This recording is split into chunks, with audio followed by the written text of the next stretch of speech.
No momento em que celebramos a melhora de alguns fundamentos da economia brasileira, como o arrefecimento dos índices de inflação e a queda na taxa Selic, gostaria de aproveitar a manifestação do senador Fernando Bezerra na tribuna dessa casa, em 16 de fevereiro passado, para reforçar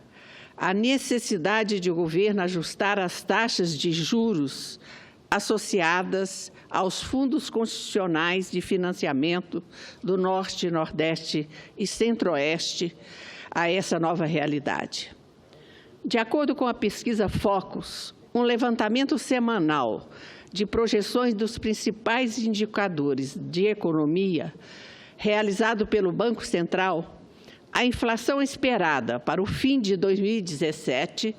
está em 4,36%, segundo informações atualizadas até 3 de março.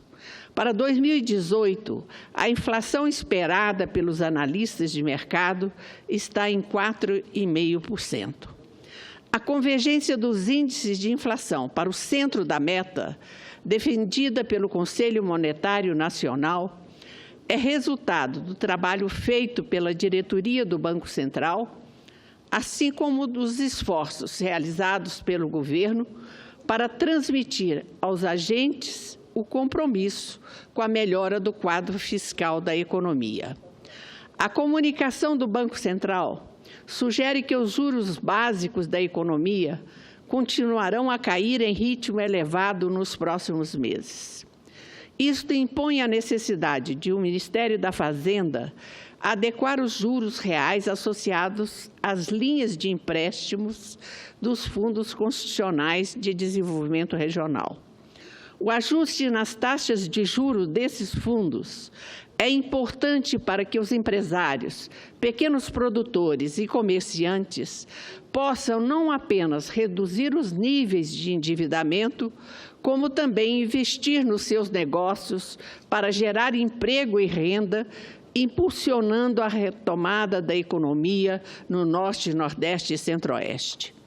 O governo tem realizado esforços para melhorar o quadro fiscal da economia, buscando adequar o crescimento das despesas ao comportamento das receitas, que foram extremamente atingidas pela recessão econômica.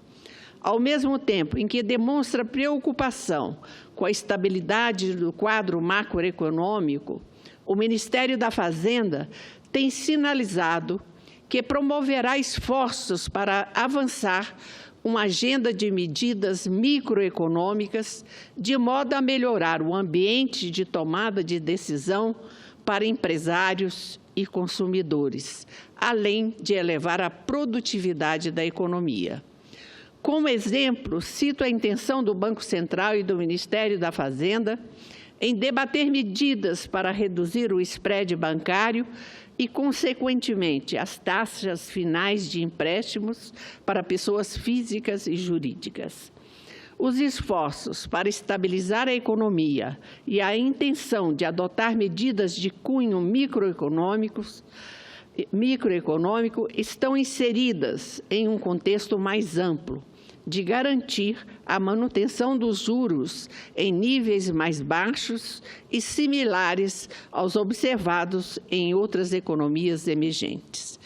Por fim, destaco que o Senado Federal, ao longo dos 2 últimos anos, tem realizado ações para aliviar a crise econômica por que passa o nosso país, especialmente no que diz respeito às finanças públicas dos entes federados. Reitero aqui o meu compromisso com essa agenda e afirmo que pretendo realizar o que for necessário para que possamos criar as condições para a tão necessária e esperada retomada de crescimento da nossa economia. Portanto, senhor presidente, essas ações, a exemplo do que fizemos aqui no passado com a Agenda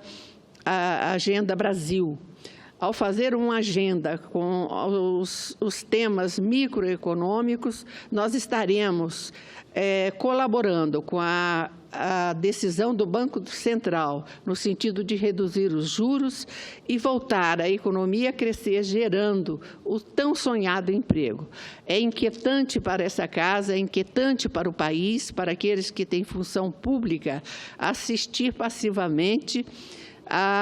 o nosso povo brasileiro conviver com 12 milhões de desempregados. É preciso que se faça o mais urgente possível um esforço para que os empregos voltem à nossa sociedade, os empregos voltem ao povo brasileiro. Portanto, deixo aqui o meu compromisso e, principalmente, a minha decisão de diariamente buscar alternativas para que possamos oferecer soluções adequadas e resultados efetivos para aqueles que esperam dessa casa responsabilidade e trabalho. Muito obrigada, senhor presidente.